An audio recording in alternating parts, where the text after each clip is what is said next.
warahmatullahi wabarakatuh. Halo guys, kembali lagi dengan saya Rahma Hayati Batubara dengan NIM 200320081 dari kelas Pengelolaan Perkebunan 7B. Di sini saya akan membuat sebuah video pembelajaran dengan materi pembibitan dan penanaman kelapa sawit untuk memenuhi tugas yang diberikan oleh Bapak Wahyu Isnanda Nasution. Tapi sebelumnya, saya akan memperkenalkan kepada teman-teman tentang ruang lingkup perkebunan dan agribisnis kelapa sawit. Selamat menyaksikan. Perkebunan adalah segala kegiatan yang mengusahakan tanaman tertentu pada tanah atau media tumbuh lainnya dalam ekosistem yang sesuai, mengolah, memasarkan barang dan jasa hasil tanaman tersebut dengan bantuan ilmu pengetahuan, teknologi, permodalan, serta manajemen untuk mewujudkan kesejahteraan bagi pelaku usaha perkebunan dan masyarakat. Menurut Peraturan Menteri Pertanian, perkebunan adalah segala kegiatan pengelolaan sumber daya alam, sumber daya manusia, sarana produksi, alat dan mesin, budidaya, panen, pengolahan, dan pemasaran terkait tanaman perkebunan. Sedangkan Direktorat Jenderal Bina Produksi Perkebunan 2004 mendefinisikan perkebunan sebagai pengolahan tanah yang dilakukan dengan kurun waktu semusim atau tahunan, sehingga diharapkan dapat menghasilkan hasil yang maksimal dalam bidang pertanian. Sedangkan menurut Undang-Undang Nomor 39 Tahun 2014 adalah segala kegiatan pengolahan sumber daya alam, sumber daya manusia, sarana produksi, alat dan mesin, budidaya, panen, pengolahan, dan pemasaran terkait tanaman perkebunan. Kelapa sawit atau dengan nama latin Elais guineaceae Jack adalah salah satu jenis tanaman dari famili Araceae yang menghasilkan minyak nabati yang dapat dimakan atau edible oil. Saat ini, kelapa sawit sangat diminati untuk dikelola dan ditanam. Daya tarik penanaman kelapa sawit masih merupakan andalan sumber minyak nabati dan bahan agroindustri, menurut Sukamto 2008. Dalam perekonomian Indonesia, komoditas kelapa sawit memegang peranan yang cukup strategis karena komoditas ini mempunyai prospek yang cerah sebagai sumber devisa. Di samping itu, minyak kelapa sawit merupakan bahan baku utama minyak goreng yang banyak dipakai di seluruh dunia, sehingga secara terus-menerus dapat menjaga stabilitas harga minyak sawit. Komoditas ini pun mampu menciptakan kesempatan kerja yang luas dan meningkatkan kesejahteraan masyarakat. Perkembangan kelapa sawit atau perkembangan perkebunan kelapa sawit di Indonesia mengalami kemajuan pesat. Luas areal dan produksi tanam kelapa sawit yang diusahakan oleh perkebunan di seluruh Indonesia mengalami peningkatan selama 5 tahun terakhir, yaitu pada tahun 2005 luas areal sawit mencapai 5.453.817 hektar dengan produksi crude palm oil CPO-nya sebesar 11.861.515 ton dengan mengalami peningkatan luas areal menjadi 8.430.27 hektar dengan produksi CPO 20.615.958 ton pada tahun 2010. Salah satu aspek yang perlu mendapatkan perhatian secara khusus dalam menunjang program pengembangan areal tanaman kelapa sawit adalah penyediaan bibit yang sehat, potensi unggul, dan tepat waktu. Faktor bibit memegang peranan penting dalam menentukan keberhasilan penanaman kelapa sawit. Kesehatan tanaman masa pembibitan mempengaruhi pertumbuhan dan tingginya produksi selanjutnya setelah ditanam di lapangan. Oleh karena itu, teknis pelaksanaan pembibitan perlu mendapatkan perhatian besar dan khusus. Tujuannya yaitu untuk meningkatkan penanaman, keterampilan teknis, dan menjaga manajemen pembibitan tanaman kelapa sawit, serta mempelajari dan menganalisis kegiatan pengolahan pembibit tanaman kelapa sawit di perkebunan. Perkebunan menurut Undang-Undang Nomor 39 Tahun 2014 adalah 1. Peningkatan kemakmuran dan kesejahteraan rakyat serta penguat struktur ekonomi wilayah dan nasional. Kedua, pengikat konservasi tanah dan air, penyerap karbon, penyedia oksigen dan penyangga kawasan lindung. Dan yang ketiga itu sebagai perekat dan pemersatu bangsa. Adapun jenis usaha perkebunan yaitu sebelum menjalankan usaha perkebunan perlu diketahui terdapat 3 jenis usaha perkebunan yang diatur dalam Undang-Undang Nomor 39 Tahun 2014 tentang perkebunan. Berikut ini adalah ketiga pasal yang disebutkan dalam undang-undang. Yang pertama itu usaha budidaya tanaman perkebunan. Merupakan serangkaian kegiatan pratanam, penanaman, pemeliharaan tanaman, pemanenan, dan sortasi. Jenis usaha ini dapat dilakukan secara terintegrasi dengan unit pengelolaan hasil tanaman perkebunan dan budidaya ternak. Selain itu, jenis usaha ini dapat dilakukan diverifikasi berupa agrowisata atau usaha lainnya.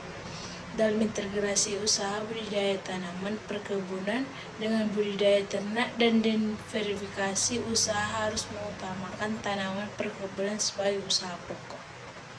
Yang kedua, usaha pengolahan hasil perkebunan merupakan kegiatan pengolahan yang bahan baku utamanya hasil perkebunan untuk memperoleh nilai tambah. Jenis usaha ini dapat didirikan di wilayah perkebunan swadaya masyarakat yang belum ada usaha pengolahan hasil perkebunan. Hal ini baru dapat dilakukan jika perusahaan pengolahan hasil perkebunan telah memperoleh hak atas nama tanah dan izin usaha perkebunan. Dan yang terakhir itu usaha jasa perkebunan merupakan kegiatan untuk mendukung usaha budidaya tanaman dan atau hasil pengolahan hasil perkebunan.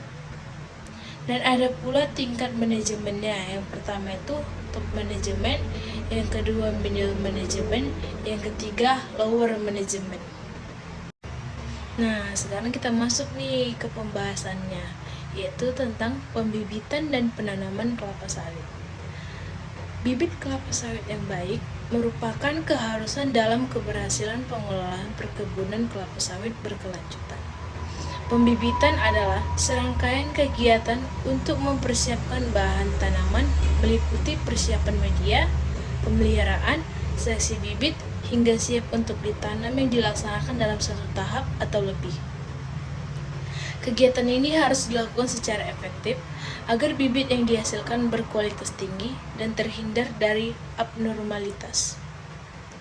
Pemeliharaan bibit dan seleksi bibit harus dilakukan di dalam tahap pembibitan kelapa sawit yang terdiri dari 2 tahap, yaitu pre-nursery dan mid-nursery. Pembibitan pre-nursery merupakan tahapan pembibitan yang dilakukan dalam polybag kecil pada saat tanaman berumur 1-3 bulan. Sedangkan pembibitan mid-nursery atau pembibitan utama dilakukan pada saat tanaman dipindahkan dari pre-nursery ke mid-nursery. Faktor-faktor pengolahan pembibitan. Yang pertama itu ada pemilihan jenis kecambah atau bibit unggul untuk potensi produksi yang tinggi. Yang kedua, ada pemeliharaan bibit selama pembibitan. Dan yang terakhir itu ada seleksi bibit. Pemilihan jenis kecambah atau bibit unggul tujuannya adalah mendapatkan kecambah unggul sehingga setelah ditanam dapat memberikan hasil atau produksi yang tinggi dengan standar pemilihan kecambah. Kecambah adalah secara visual kecambah yang unggul tidak menunjukkan tanda-tanda abnormal. Secara genetik, kecambah unggul kualitasnya terjamin dengan adanya sertifikat.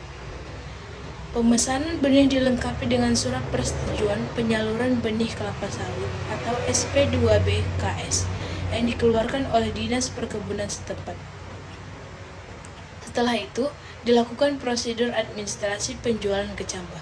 Pengambilan kecambah dilakukan di lokasi produsen dan diawasi oleh Balai Pengawasan dan Pengembangan Mutu Benih atau BP2MB. Contoh produsen benih yang bersertifikat adalah Pusat Penelitian Kelapa Sawit Medan (PPKS Medan), PT Lonsum Sumatera atau Lonsum, PT Sofindo, PT Bindasari Sawit Makmur, PT Tunggal Estate, PT Dami Mas Sejahtera, dan PT Tania Selatan. Sekarang kita masuk di pemeliharaan bibit.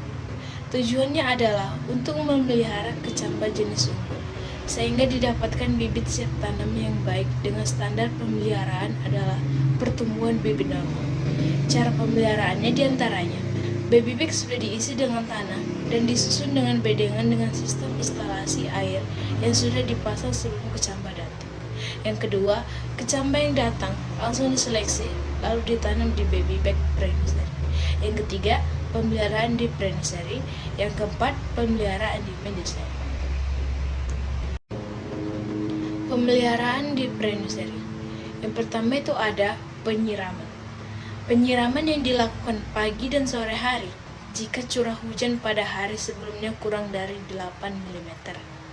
Dan yang kedua itu kebutuhan air 0,2 sampai 0,3 liter per baby bag per harinya.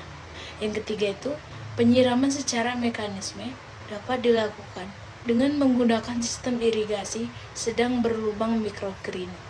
Sistem tersebut menciptakan penyiraman seperti hujan gerimis buatan. Yang keempat, penyiraman secara manual dapat dilakukan dengan menggunakan pompa robin atau selang yang ujungnya dilengkapi dengan kepala gembor agar tidak terjadi erosi permukaan tanah di dalam baby bag. Yang kedua itu ada pengendalian gulma dilakukan dengan cara manual. Selanjutnya yaitu pemupukan. Pemupukan dapat dilakukan dengan cara konvensional maupun dengan teknologi pupuk yang melepaskan unsur hara secara terkendali. Penyiraman dengan larutan pupuk harus dilakukan sore dan hari. Penyiraman dengan air selesai dilakukan pada pagi dan siang hari. Dan yang keempat itu pengendalian hama dan penyakit tanaman.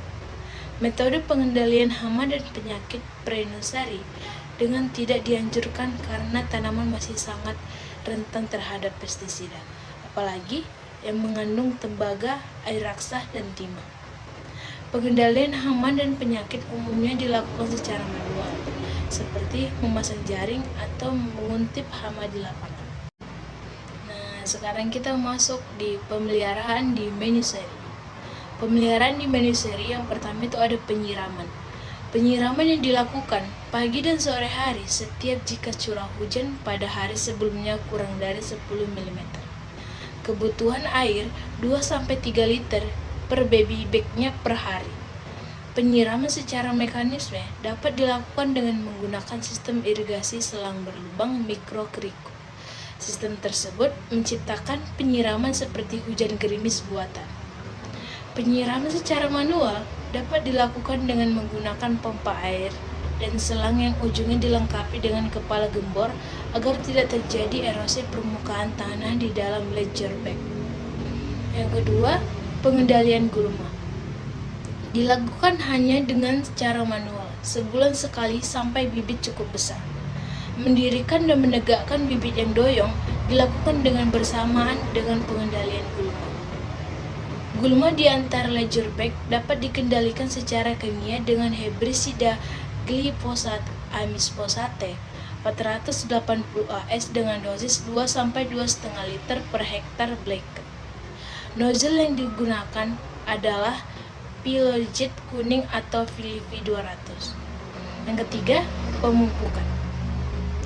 Pemupukan secara konvensional dilakukan dengan pemberian NPK Kompon 15-15-64 sebanyak 5-10 gram setiap 2 minggu mulai transplanting sampai umur 7 bulan. Dilanjutkan dengan NPK Compound 12-12-17-2 sebanyak 20-30 gram setiap bulan sampai umur bibit 12 bulan.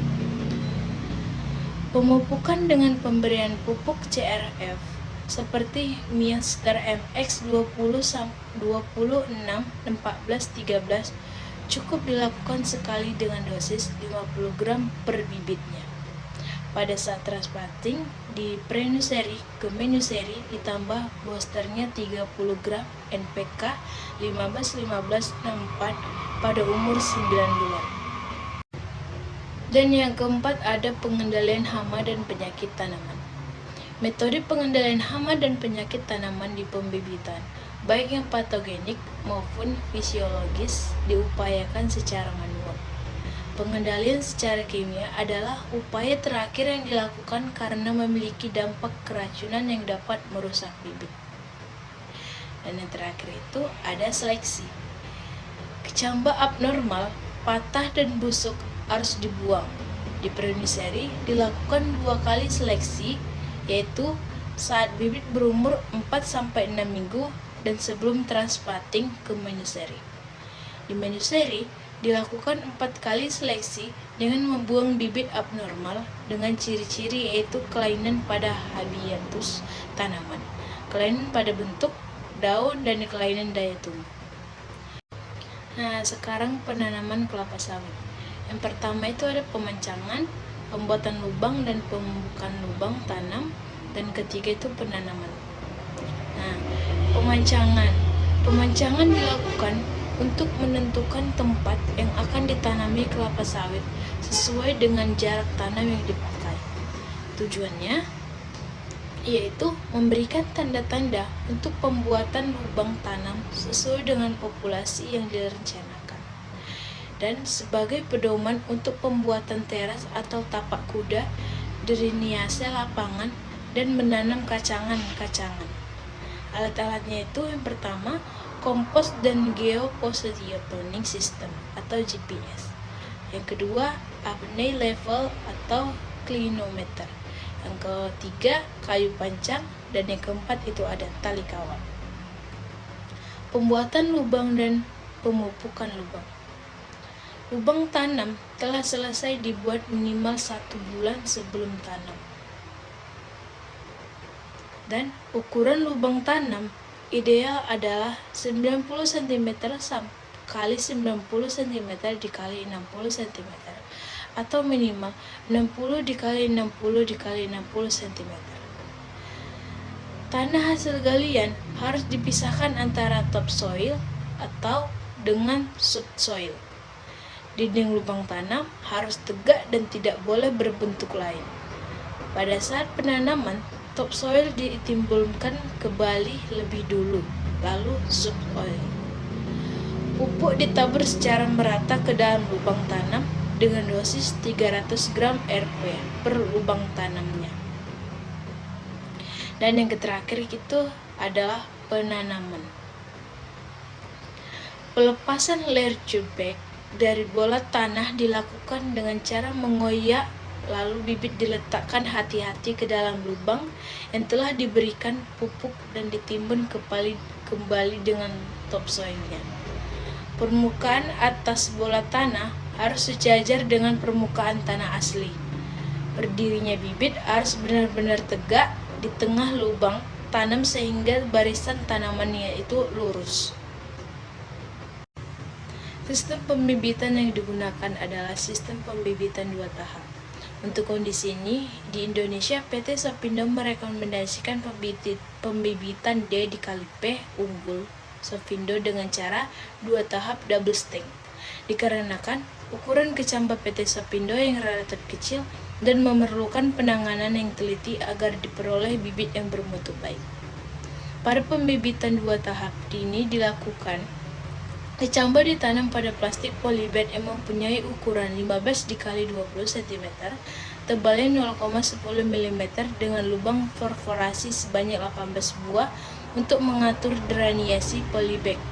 Polybag yang diisi sebanyaknya menggunakan media tanah yang lapisan tanah atasnya itu topsoil yang gembur, subur, bersih dari potongan kayu yang diayak serta banyak mengandung bahan organik dan diambil dari lahan bebas yang serangan penyakit terutama penyakit ganoderma. Seminggu sebelum penanaman dilakukan, pengisian tanah ke polybag telah selesai dilaksanakan. Setelah itu, Polybag yang telah terisi tanah disusun rapi dan membentuk bedengan dengan ukuran 10 kantong, melebar dan panjangnya tergantung kepada jumlah bibit per nomor kelompok kategori. Pemeliharaan bibit meliputi penyiraman, penyiangan, pemupukan, dan pengendalian hama dan penyakit tanaman. Penyiraman dilakukan 2 kali sehari, yaitu pagi dan sore hari, tetapi tergantung curah hujan yang turun. Tiap kali penyiraman dibutuhkan air sampai dengan kapasitas 8. Penyiangan gulma dilakukan terhadap gulma yang tumbuh di polybag dan di sekitar polybag. Penyiangan dilakukan secara manual dan rotasinya tergantung pada kecepatan pertumbuhan gulma di lapangan. Pemupukan pertama dilakukan pada umur 4 MST, kemudian pemberian pupuk selanjutnya dengan interval 1 minggu sekali. Pupuk yang digunakan adalah pupuk urea dan NPK dan diaplikasikan dalam bentuk larutan dengan menggunakan gembor. Kelapa sawit atau Elaeagnonsis Jack merupakan tanaman penghasil utama minyak nabati yang berasal dari Afrika Barat. Tanaman ini pertama kali diperkenalkan di Indonesia oleh pemerintah Hindia Belanda tahun 1848. Saat itu, ada 4 batang bibit kelapa sawit yang ditanam di Kebun Raya Bogor Botanical Garden. 2 berasal dari Bordon Marturius, 2 lainnya berasal dari Hortus Bonetius Amsterdam, Belanda. Beberapa pohon kelapa sawit ditanam di Kebun Raya Bogor hingga tahun 2014 masih hidup di ketinggian sekitar 12 meter. Tanaman tersebut merupakan kelapa sawit tertua di Asia Tenggara yang berasal dari Afrika.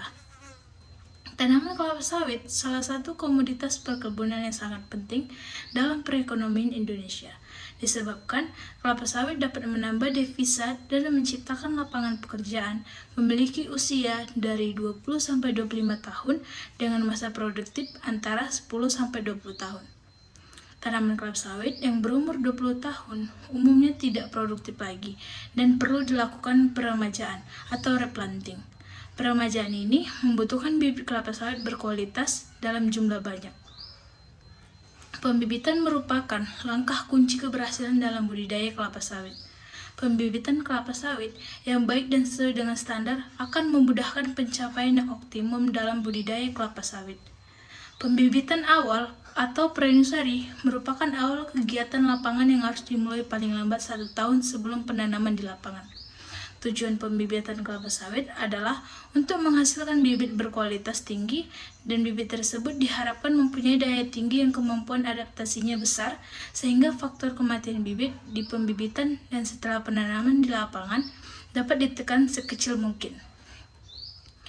Bibit merupakan kunci utama dalam budidaya kelapa sawit. Bibit yang penampilan prima merupakan syarat dan budidaya kelapa sawit. Kualitas bibit kelapa sawit dipengaruhi oleh faktor genetik, media tanam, dan kebutuhan unsur hara yang tercukupi. Pembibitan kelapa sawit. Pembibitan merupakan proses untuk menumbuhkan dan mengembangkan benih atau kecambah menjadi bibit yang siap untuk ditanam. Pada dasarnya, dikenal 2 sistem pembibitan, yaitu sistem pembibitan tahap ganda atau double stem system, dan sistem pembibitan tahap tunggal atau single stem system.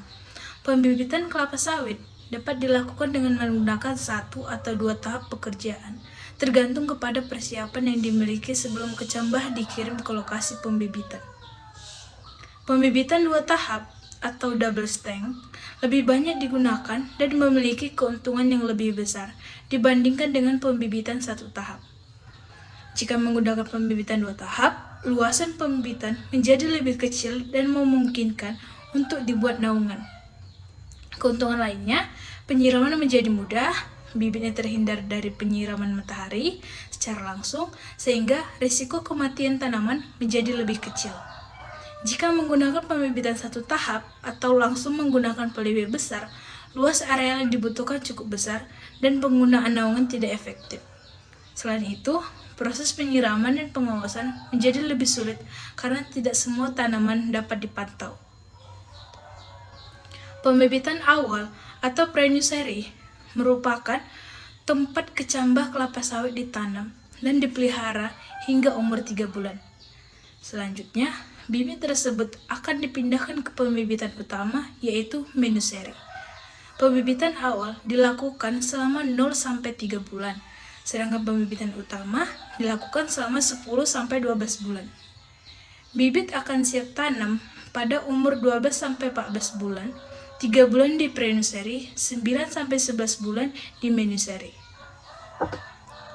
Menurut Setye Midja, pada pembibitan awal dapat dilakukan pada petakan-petakan yang tanahnya ditinggikan sampai 35 cm atau bibit ditanam dalam polybag kecil berupa tanah bagian atas topsoil yang sudah dibersihkan. Ciri utama pembibitan tahap awal adalah penggunaan polybag berukuran kecil sehingga jumlah pembibitan menjadi banyak. Untuk areal pembibitan dipilih lahan yang rata dan datar, berdrainase lancar, dekat sumber air, tetapi tidak rawan banjir. Pada pembibitan awal, bibit ditanam dan disusun rapat sampai umur 3-4 bulan. Dalam waktu 3-4 bulan, bulan pertama dalam pertumbuhan bibit diperlukan naungan agar intensitas cahaya yang diterima bibit sekitar 40%. Bibit ditanam pada polybag kecil berukuran 14-22 cm dengan tebal 0,07 mm. Kecambah ditanam pula dengan pelamula menghadap ke atas dan radikula ke bawah dalam 2-3 cm. Pembibitan awal merupakan tahap yang menentukan keberhasilan dalam pengolahan bahan tanam selanjutnya. Pemeliharaan bibit di pembibitan awal dilakukan dengan pengisian dan penyusunan polybag, alih tanam, penyiraman, pengendalian gulma, pemupukan, pengendalian hama, dan penyakit seleksi bibit. Selanjutnya adalah pembibitan kelapa sawit pada proses prenuseri. Pembibitan kelapa sawit pada proses prenuseri atau pembibitan awal dilakukan selama 3 bulan, yaitu dengan tahapan persiapan lahan, penanaman kecambah pada polybag, pemberian naungan, dan pemeliharaan bibit. Pembibitan awal prenuseri. Berikut beberapa syarat yang harus dipenuhi untuk lokasi prenuseri. Yang pertama itu ada lahan harus rata atau datar, serta dekat dengan sumber air untuk penyiraman. Yang kedua, terlindung dari hewan liar yang berpotensi merusak bibit tanaman. Yang ketiga, dekat dengan sumber media tanam untuk mengisi polybag. Dan yang keempat, memiliki naungan karena sampai umur 4-3 bulan, 3-4 bulan, bibit memerlukan intensitas cahaya 40%. Penanaman kecambah pada baby bag jika lokasi prenuseri sudah ditentukan dan diolah dengan baik. Langkah berikutnya adalah menyiapkan polybag kecil yang ukurannya itu 8-14 cm dengan ketebalan 0,07 mm. Media tanam yang digunakan berupa tanah atas, yaitu berupa topsoil yang disaring dan dicampur kompos dengan perbandingan 6:1. Kecambah ditanam dengan plumula atau calon daun menghadap ke atas dan radikula calon akar ke bawah sedalam 2-3 cm, kemudian ditutup kecambah tersebut. Selanjutnya itu pemberi naungan. Naungan sangat penting pada masa awal pertumbuhan kelapa sawit yang hanya memerlukan panas matahari dengan intensitas cahayanya itu 40%. Naungan bisa berupa pohon hidup atau naungan buatan terbuat dari daun kelapa sawit. Penggunaan naungan diperlukan hingga tanaman berdaun 2-3 helai. Sesudah itu, pengurangan dilakukan secara perlahan-lahan mulai dari arah timur agar sinar matahari bisa menerobos masuk ke bedengan. Pengurangan naungan harus tepat waktu, jangan terlambat karena bisa menghambat pertumbuhan tanaman. Sebaiknya, pengurangan terlalu cepat bisa mengakibatkan tanaman stres. Dan selanjutnya, pemeliharaan bibit. Pemeliharaan bibit di tanaman prenuseri meliputi penyiraman, penyiangan, pemupukan, pemberantasan hama, seleksi, dan pengangkutan bibit. Untuk penyiraman itu, Memenuhi kebutuhan air yang dilakukan penyiraman 2 kali sehari, pagi dan sore hari, dengan jumlah kira-kira 0,5 liter air per bibit. Lakukan penyiraman dengan hati-hati agar kecambah atau bibit tidak terbongkar. Selanjutnya ada penyiangan. Penyiangan dilakukan agar tidak terjadi persaingan pengambilan unsur arah antara bibit dan gulma. Cabut rumput atau tanaman pengganggu lain secara manual, lalu kumpulkan di antara bedeng dan biarkan mengering oleh sinar matahari. Dan pemupukan. Persediaan hara yang tersimpan dalam biji segera habis pada awal pertumbuhan kecambah bibit. Biasanya, setelah tanaman berumur 1 bulan, kebutuhan unsur hara harus dipenuhi dengan pemupukan. Pemberian pupuk pada bibit memberikan pengaruh sangat nyata terhadap pertumbuhan. Namun jika berlebihan, pemupukan justru akan menekan pertumbuhan. Pupuk yang digunakan bisa pupuk tunggal atau majemuk. Pupuk urea dengan konsentrasi 0,2% atau 2 gram per liter air dapat disemprotkan sekali seminggu. 1 liter larutan pupuk cukup untuk 100 bibit. Dan ada pemberantasan hama. Pemberantasan hama harus dilakukan untuk mendapatkan bibit yang sehat dan prima. Karena itu, petani sebaiknya mengetahui dengan baik tanda serangan awal, tindakan preventif yang akan diambil dan tidak lanjut. Namun, biasanya serangan hama di pembibitan tidak berarti, walau kadang-kadang juga dapat merugikan. Beberapa hama merugikan diantaranya tungau, jangkrik, belalang, ulat, kumbang, semut, dan siput yang biasanya dikendalikan secara manual. Dan ada tahap seleksi. Tidak semua bibit di pre-nursery ini tumbuh sesuai dengan harapan. Ada yang tidak normal dan ada bahkan mati. Karena itu, perlu dilakukan seleksi sebelum bibit dipindahkan ke nursery. Singkirkan bibit yang mati dan musnahkan bibit yang tumbuh abnormal.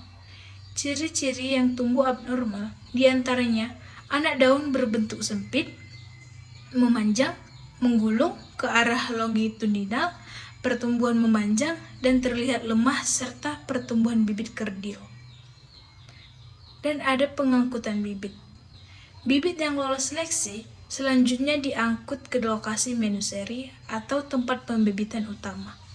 Pengangkutan bisa menggunakan peti atau kotak kayu ukuran 66,5 sampai 42 kali 27,5 cm yang setiap kotak memuat 35 bibit. Lakukan pengangkutan dengan hati-hati agar bibit sampai ke lokasi nursery tanpa mengalami kerusakan sehingga presentasi tumbuhnya tinggi. Pembibitan utama nursery. Lokasi untuk nursery harus memenuhi syarat-syarat sebagai berikut. Yang pertama, lahan harus rata dan datar, serta dekat dengan sumber air dan untuk penyiraman, terlindung dari hewan liar yang berpotensi merusak bibit tanaman. Yang ketiga, dekat sumber media tanam untuk memudahkan pengangkutan, mengisi polybag. Yang keempat, dekat dengan lahan yang ditanami untuk memudahkan pengangkutan. Yang kelima, terbuka. Agar mudah dalam pengawasan, lokasi nursery sebaiknya dipersiapkan antara 17 sampai 18 sebelum penanaman dilakukan. Setiap hektar nursery biasanya digunakan untuk kebutuhan lahan sawit seluas 60 sampai 70 hektar. Dan ada yang selanjutnya itu penyiapan lokasi. Sesudah lokasi ditetapkan, berikutnya menyiapkan segala sesuatu yang berhubungan dengan kegiatan penanaman bibit di tempat ini. Mula-mula, lahan dibersihkan, ratakan, dan buat jaringan jalan, irigasi, dan parit drainase. Jaringan irigasi penting untuk memenuhi kebutuhan air dan bibit. Dan ada selanjutnya itu penyiapan polybag dan media tanam. Gunakan polybag ukuran 40-50 cm, ketebalan 0,2 mm, dengan media tanam berupa topsoil bertekstur remah. Jika topsoil yang ada termasuk tanah liat, bisa dicampurkan pasir dengan perbandingan 3:2. Masukkan media tanam ke dalam polybag yang sudah disiapkan hingga penuh dan padat, dengan cara ditekan 2-3 kali. Penanaman dan penataan di lokasi. Penanaman bibit di dalam polybag harus dilakukan dengan hati-hati agar tidak merusak perakaannya. Caranya, buat lubang di dalam polybag seukuran polybag pre-nursery. Setelah itu, sobek polybag pre-nursery memakai pisau dengan hati-hati, atas ke bawah agar mudah dilepas dan media tanam tidak terburai keluar. Setelah bibit ditanam bersama, media tanamnya di polybag baru yang lebih besar. Tata di lokasi berselang-seling sedemikian rupa sehingga membentuk segitiga sama sisi dengan jarak 90x90x90 cm. Dengan demikian, dalam 1 hektar bibit memuat 12.000 bibit. Selanjutnya kita masuk ke dalam pemeliharaan bibit. Pemeliharaan bibit di nursery meliputi penyiraman, penyiangan, dan pemberian mulsa, pemupukan, pemberantasan hama dan penyakit, serta seleksi bibit. Yang pertama itu ada penyiraman. Kebutuhan air pada pembibitan di nursery ini rata-rata 2 liter per polybag per harinya. Penyiraman dilakukan pada pagi dan sore hari. Yang kedua itu ada penyiangan. Penyiangan dilakukan di 2 tempat, di dalam polybag dan tanah di luar polybag. Penyiangan di dalam polybag dilakukan dengan cara mencabut tanaman pengganggu sekaligus menggemburkannya dengan sepotong kayu. Sementara itu, penyiangan di luar polybag menggunakan garuk. Frekuensi penyiangan dilakukan 20-30 sekali hari, atau tergantung pada pertumbuhan gulma. Yang ketiga itu ada pemberian mulsa. Guna menghindari pemedataan media tanam dan mencegah penguapan, dilakukan mulching atau pemberian mulsa di permukaan media tanam menggunakan cangkang kelapa sawit, serasah, daun, atau rumput. Yang ketiga itu ada pemberantasan hama dan penyakit. Pemberantasan hama perlu diperhatikan untuk memperoleh bibit sehat berpenampilan prima yang siap dipindahkan ke lahan kelapa sawit. Beberapa hama jenis serangan yang sering menyerang bibit kelapa sawit di nursery itu diantaranya kumbang apogonia, belalang, dan ulat api. Hama tersebut bisa diberantas menggunakan insektisida Sevin dengan dosis 1,5 gram per liter air yang disemprotkan ke tanaman. Hama lain adalah keong dan tikus yang bisa diberantas secara manual atau menggunakan racun. Sementara itu, penyakit yang sering menyerang bibit kelapa sawit diantaranya antraknosa dan Chulfarinia yang disebabkan oleh jamur. Gejala antraknosa adalah daun mengering dari ujung ke tepi. Pengendaliannya disemprotkan fungisida Manchorberia 0,1% dengan frekuensi penyemprotan 2 kali seminggu. Penyakit Chulfilaria menyerang bibit kelapa sawit dengan sengaja timbul gejalanya muncul bintik kuning di tengah daun atau akan meruas dan berubah warna menjadi coklat. Pengendalian secara manual dilakukan dengan memotong daun yang sakit dan membakarnya, sedangkan secara kimiawi dengan menyemprotkan fungisida Captafol 0,2% 2 minggu sekali. Dan yang keempat itu ada seleksi bibit.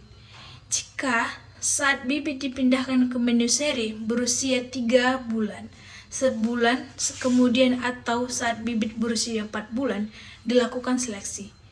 Ciri-ciri bibit abnormal yang harus diseleksi diantaranya bibit tumbuh memanjang dan kaku, tinggi melebihi rata-rata, berdaun kaku, bibit terlihat menunduk, bibit yang daunnya tidak membelah, anak daunnya pendek, sempit dan menggulung.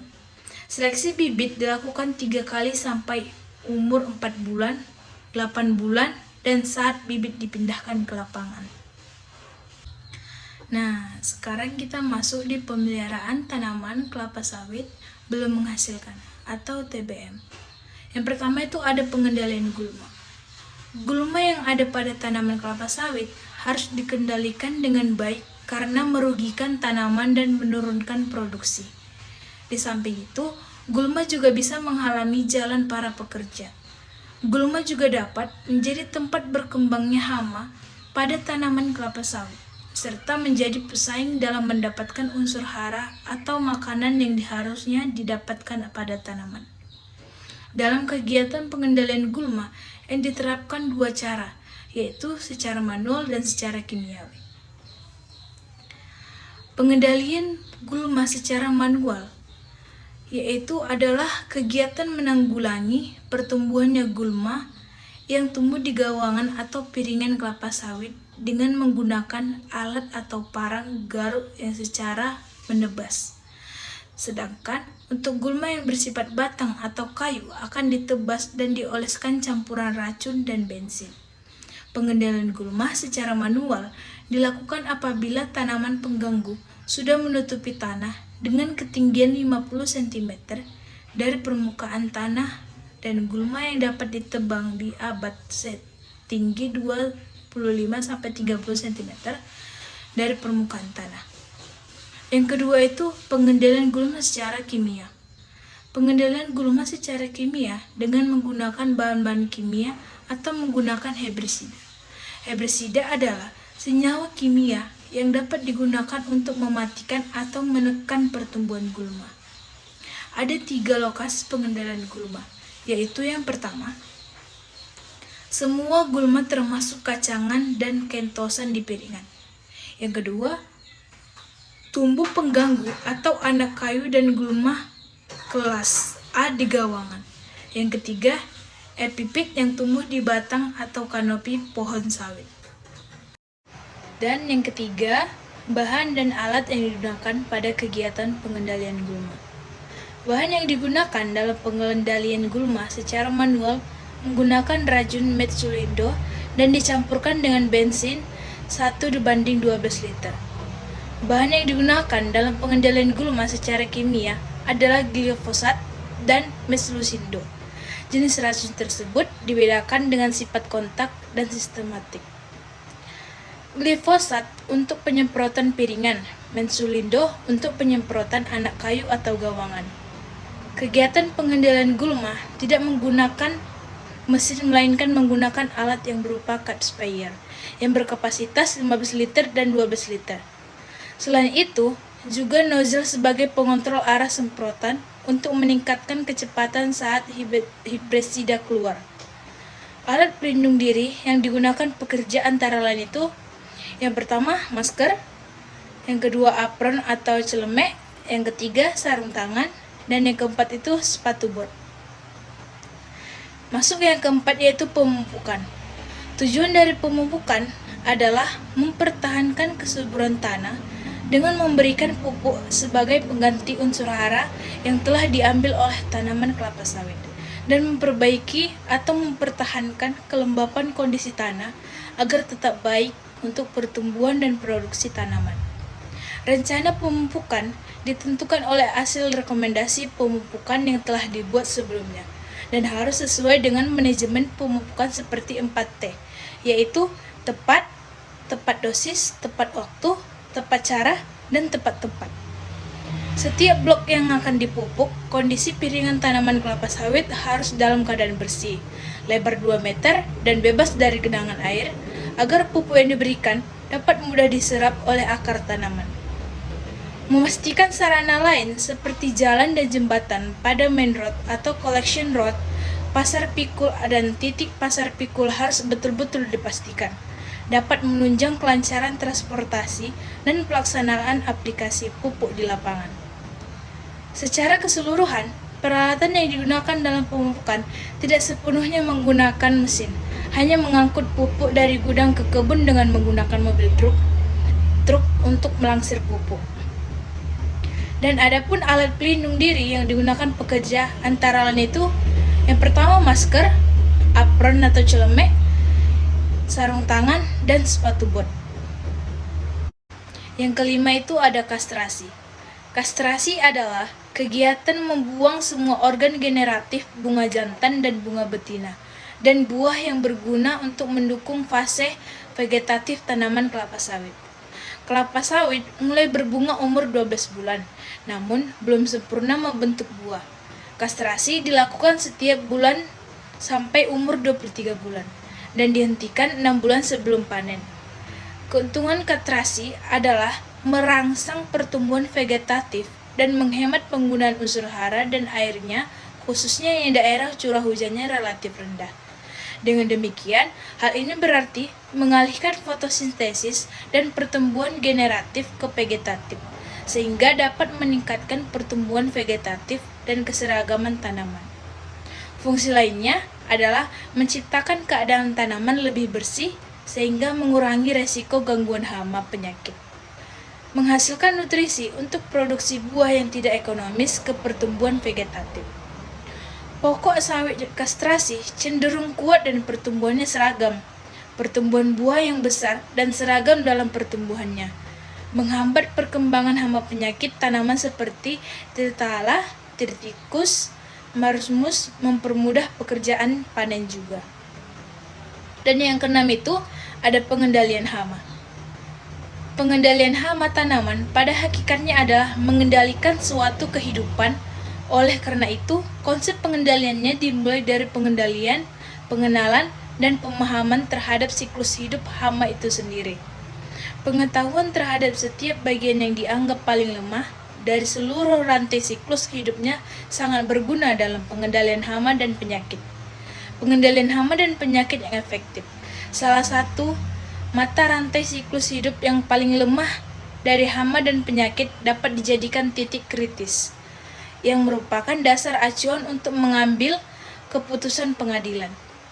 Untuk mendapatkan hasil pengendalian yang berkelanjutan, perlu diterapkan sistem pengendalian hama terpadu atau PHT, yaitu pengelola populasi hama, dan dengan memanfaatkan semua teknik pengendalian yang sesuai, sekompatibel mungkin dengan tujuan yang mengurangi populasi hama atau penyakit dan mempertahankannya pada suatu ambang di bawah ambang populasi hama penyakit yang dapat mengakibatkan kerusakan ekonomi.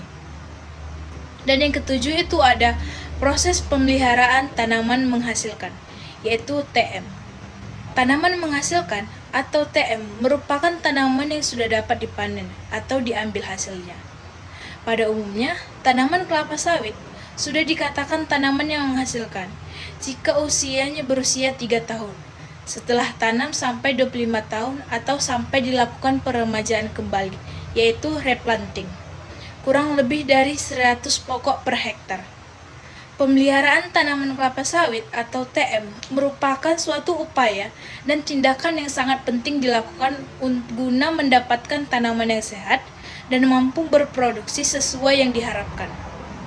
Pemeliharaan tanaman kelapa sawit harus tetap dilakukan baik pada tanaman belum menghasilkan (TBM) maupun pada tanaman menghasilkan. Kelapa sawit yang ada pada PT Sofindo Kebun Matapau pada saat ini ada tanaman yang belum menghasilkan TBM dan tanaman yang menghasilkan TM. Akan tetapi, pada laporan ini saya akan membahas pemeliharaan tanaman menghasilkan TM. Oleh karena itu, pemeliharaan tanaman kelapa sawit TM tersebut meliputi kegiatan pengendalian gulma dan pengendalian hama dan penyakit dan tunas pokok. Dan yang kedelapan itu pengorganisasian. Kegiatan pemeliharaan tanaman menghasilkan dikoordinir oleh asisten yang dibantu oleh mandor.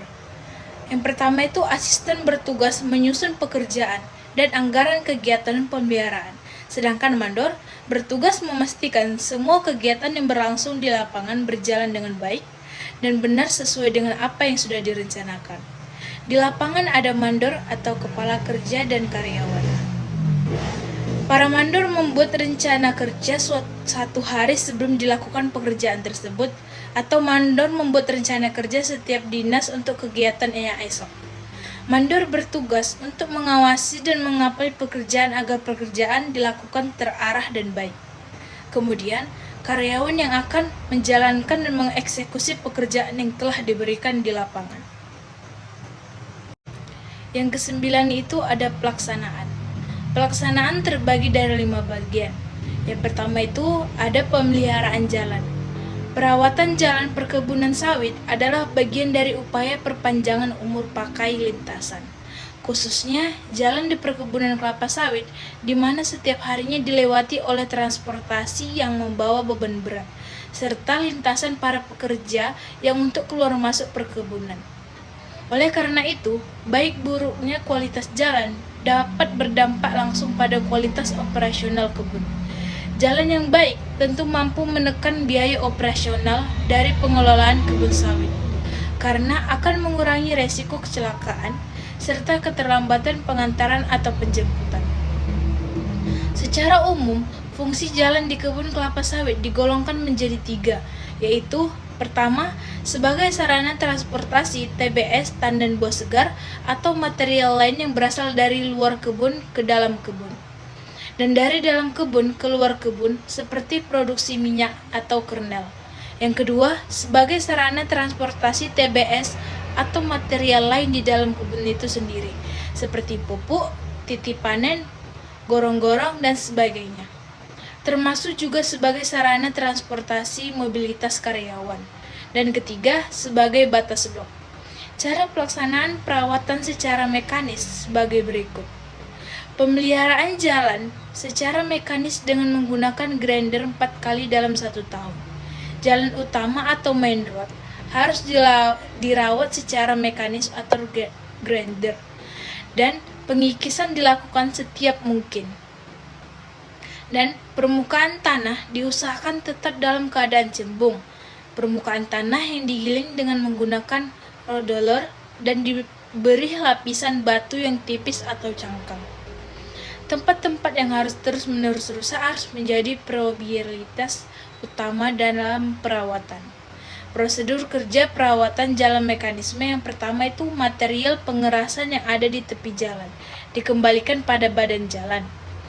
Dan yang kedua, bentuk badan jalan dan dibuat chamber serta tali air yang cukup sekitar 25-50 meter satu tali air parit atau tepi badan jalan.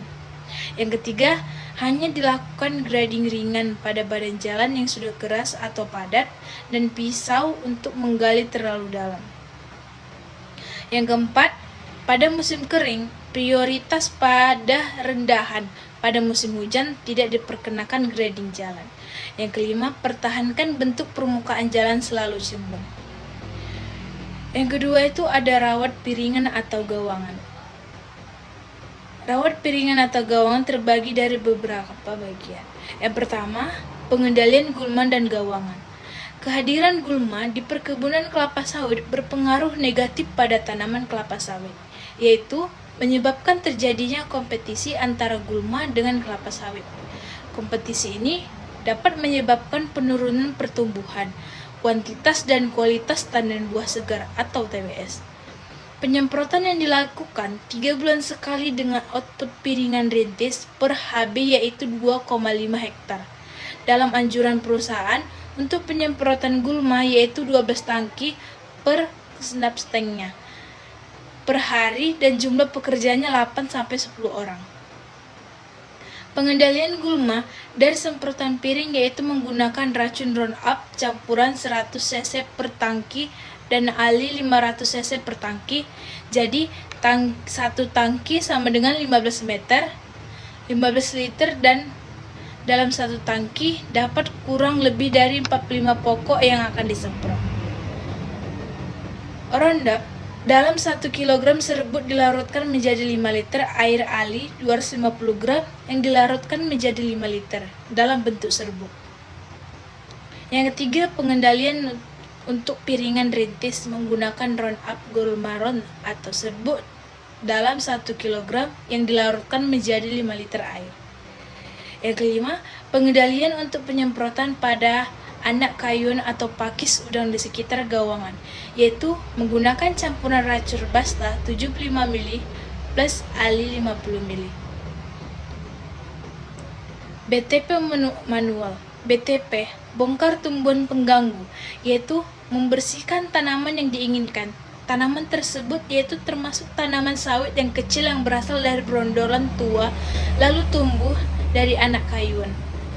Alat yang digunakan untuk membasmi BTP yaitu dodos dan cangkul. Yang ketiga, pengendalian penyakit.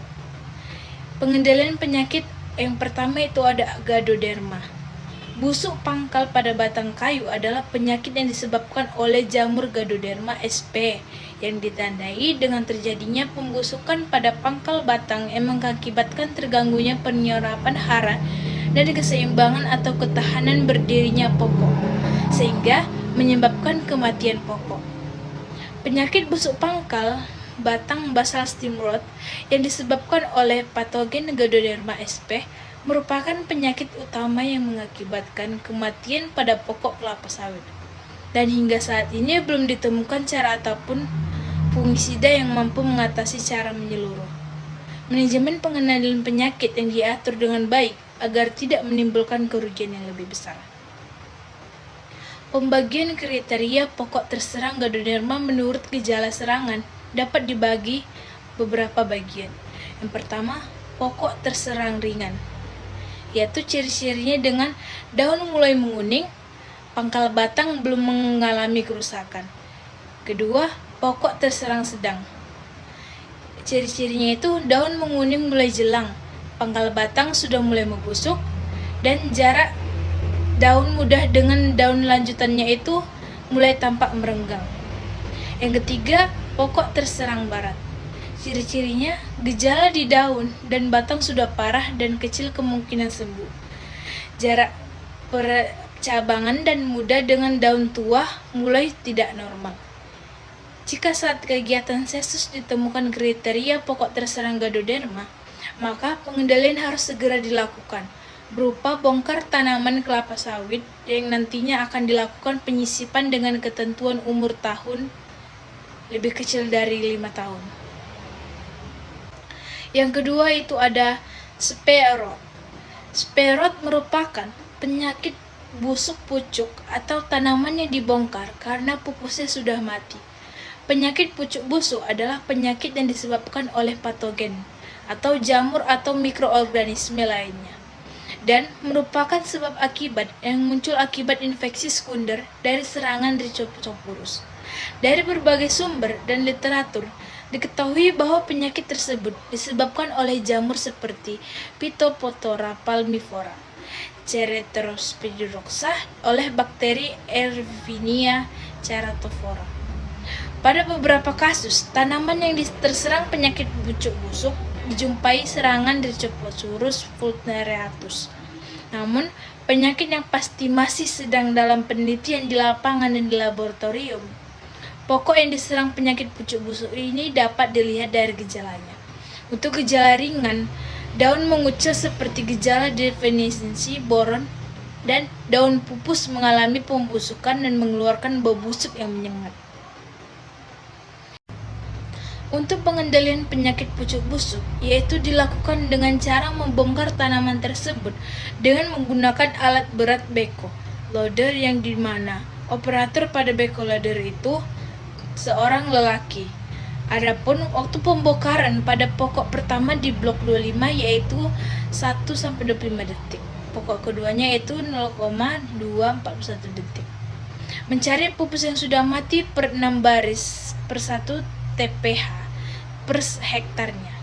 Setelah dibongkar dengan backhoe loader, maka dilakukan penggalian sedalam kurang lebih 1 meter dan lebarnya kurang lebih 1 meter. Yang didapat itu yaitu tunas pokok pruning. Tunas pokok adalah yang pertama, mengurangi cabang pada tanaman sawit. Cabang yang dipotong harus mepet. N3-nya senggo 3, N4 dikurang 20 senggo 2, dan N21-nya senggo 1. Yang kedua, membuang dan membersihkan epipit atau tumbuhan yang di batang. Yang ketiga, membuka atau membersihkan piringan agar lebarnya sampai kurang lebih 2 meter. Yang keempat, memotong cabang dan menyusun rapi di natar pokok dan rumpukan mati. Dan yang kelima itu pengendalian hama.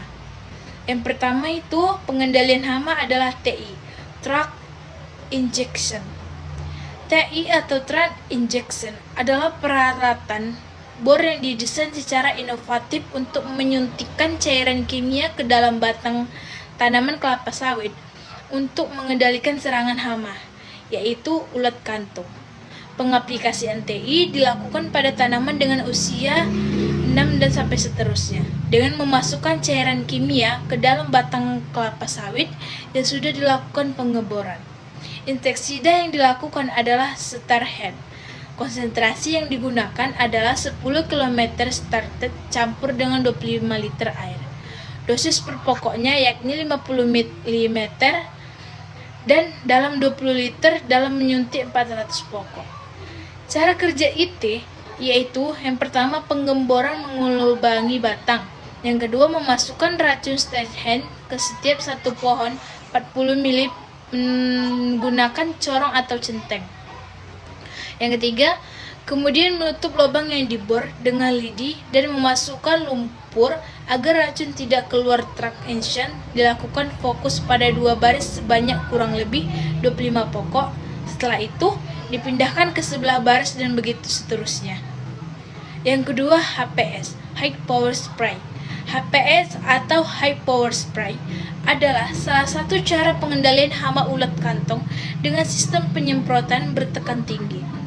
Penyemprotan HPS dilakukan pada tanaman dengan usia 1 sampai kurang lebih seterusnya dengan mengarahkan gun sprayer ke daun-daun terserang ulat. Penyemprotan harus dilakukan ke seluruh permukaan daun yang terserang ulat benar-benar basah. Insektisida dengan merek dagang standar yang berbahan aktif lambda cyhalothrin. Yang ketiga itu Line Trap. Line Trap merupakan suatu alat menangkap serangan hama yang tertarik cahaya pada waktu malam hari. Pada Line Trap yang dilaksanakan di PT Sofit Indonesia Kebun Mata Pau dilakukan rekapitulasi Line Trap pada tanggal 7 bulan 8 2023, yakni di blok 18. Dilaksanakan pada pukul 7 sampai pukul 8 malam selama 1 jam. Light Trap berfungsi untuk mengetahui keberadaan atau jumlah populasi serangan atau hama di lahan perkebunan. Dengan adanya Light Trap di lahan pertanian, maka sedikit banyaknya dapat mendeteksi keberadaan hama apa yang ada di lahan tersebut. Terima kasih telah menyaksikan video pembelajaran dari saya. Semoga apa yang saya sampaikan bermanfaat bagi kita semua, dan lebih dan kurangnya saya mohon maaf. Saya akhiri, wassalamualaikum warahmatullahi wabarakatuh. Bye-bye.